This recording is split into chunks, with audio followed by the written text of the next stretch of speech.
Welcome back everyone. If you like hearing scary stories and bad German pronunciations, you couldn't be watching a better video on the internet right now. Seriously, you come to the right place. We return to Deutschland for some more myths, stories and just general creepy tales. Listen up and think about which country you want me to do next on the channel. I'm Danny Burke and this is the top 10 scary German urban legends part 2.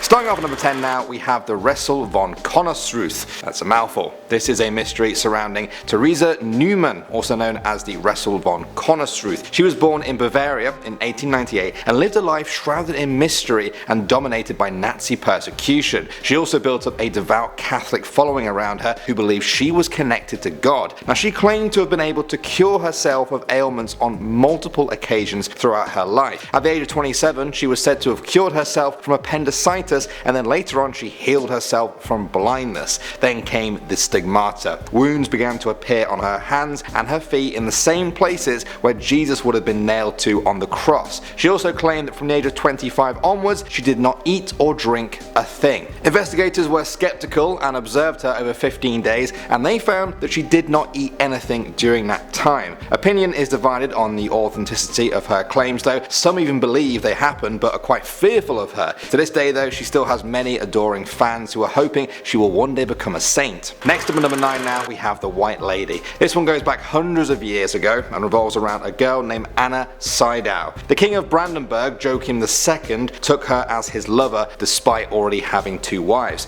The two lived happily in the Grunwald, an area just outside of Berlin. They also had 2 children together. Sadly, their son died at the age of 9, but their daughter grew up to be Magdalene of Brandenburg, Countess of Arnberg. When Joachim succumbed to illness, he requested that one of his sons from a previous marriage, Johann, take care of Anna. Johann did not keep his promise. He kept Anna as a prisoner in Spandau Citadel. He married off Magdalene into a forced marriage. Anna remained a prisoner in her tower until her death, locked up and mistreated with the knowledge that her daughter's life was a misery. She died with anger in her heart. Now, locals say that Anna still wanders the galleries of Spandau Citadel. Visitors report seeing the ghostly figure of a white lady roaming around, unable to leave and seemingly unaware of her surroundings. A morbid turn to this story came just a few years ago when restoration workers found bones in the citadel believed to be Anna's. They gave her a proper burial in the hopes of putting her spirit to rest, but if reports are true, it was to no avail. Next up at number 8 now, we have the Children's Crusade. This is a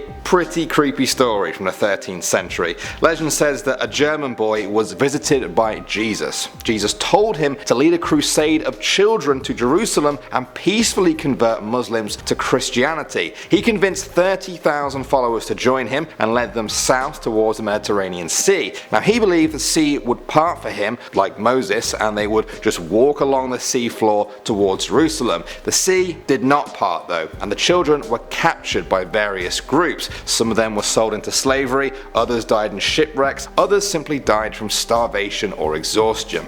Moving on to number 7 now, we have Maria. Maria RENATA Singer was a Bavarian nun who became famous in Germany in the early 18th century. If you're thinking she became famous for being an excellent nun, well, you come to the wrong video. She was notorious for being a witch. She became a nun in Bavaria in 1699 at the age of 19. She rose up the ranks and by 1740 she was appointed sub-prioress of her convent. In 1746, one of her nuns, Cecilia, became afflicted with convulsions and claimed to be possessed by demons and poltergeists. The attacks also started to affect other nuns too. One of them even died. At that point, people began accusing Maria of being a Satanist and a sorcerer. The Catholic Church then conducted an exorcism during which the nuns rolled on the ground and quote, howled and snapped like mad cats. The investigators searched the convent, including Maria's room. They found poisons, ointments and strange robes. They confronted her with the evidence and she confessed. Maria admitted that she was a Satanist and a witch. She said that at the age of 7 she swore herself to Satan.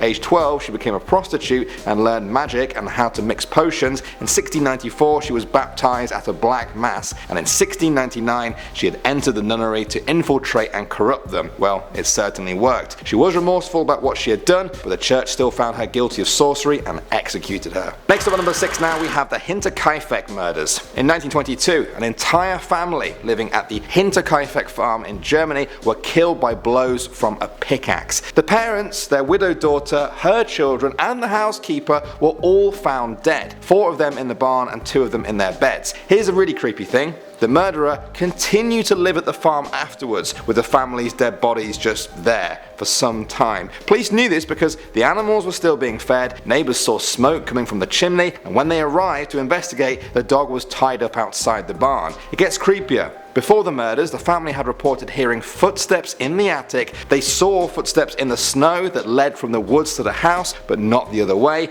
and they also found claw marks on the door of the tool shed. That's where they kept the pickaxe that was used to kill them. The crime was never solved. Next up at number 5 now, we have LORELEI. According to German folklore, there was once a nymph that lived by the Rhine River. If you aren't familiar with what that is, nymphs are said to be mythological spirits of nature that usually take the form of a beautiful woman. LORELEI lived on top of a steep rock. She was said to dress in white and wore a wreath of stars in her hair. They said that she was beautiful, but that she also sang a song so haunting and hypnotizing that no sailor could resist her aura. No one who was drawn to her ever returned to tell the tale. Instead, they would be dashed against the rocks. Today, a statue marks the spot where LORELEI has been spotted over the years. Some take it as a warning to turn back before it's too late. Moving on to number 4 now, we have the Rübsal. In German folklore, this is a mountain spirit. He's also a giant. He roams the mountains and is known for his love of trickery. He's friendly to good people and will teach them medicine and even give them presents sometimes. If someone annoys him though, they can expect a harsh trick pulled on them. The legend of Rübsal has been around for thousands of years, going right back to pagan times. They say he is the fantastic lord of weather and is similar to the legend of the wild hunt that we actually talked about in another video. He has great powers and can summon lightning and thunder, fog, rain and snow from the mountain above, even while the sun is shining. He may take the appearance of a monk, and sometimes he holds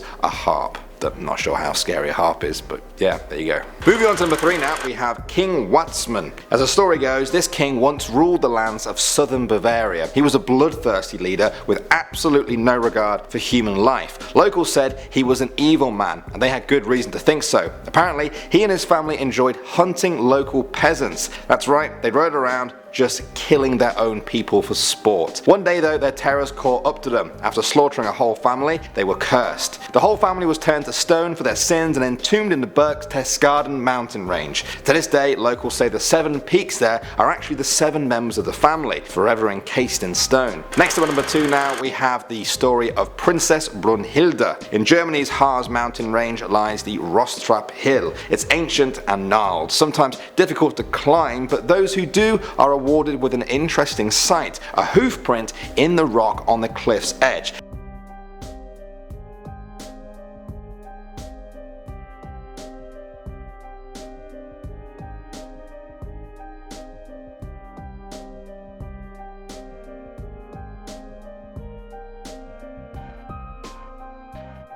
Now legend has it that this is where Princess Brunhilde escaped from a giant named Bodo who wanted to marry her. He chased her on her horse to the cliff edge, at which point her white stallion jumped across and reached the other side, while Bodo jumped after her and plunged to his death. The hoofprint in the rock is said to be from the horse launching itself off the cliff. For the locals, it's a dark reminder of the magic that some say still exists in that place and the bloodthirsty giant that fell to his doom. And finally, number 1 now, we have the Sleeping King. According to official sources, the legendary King Frederick Barbarossa drowned in modern day Turkey during the Third Crusade. According to this legend though, he never died, he's just sleeping. People say he still sleeps in the hidden chamber underneath the Kyffhauser Hills. They say he sits motionless at a stone table and his beard has kept growing over the centuries. They say he waits there until his country's hour of greatest need, where he will awaken from his slumber and emerge from under the hill. They say the ravens on the hill is a sign of his presence there, and that if they ever disappear,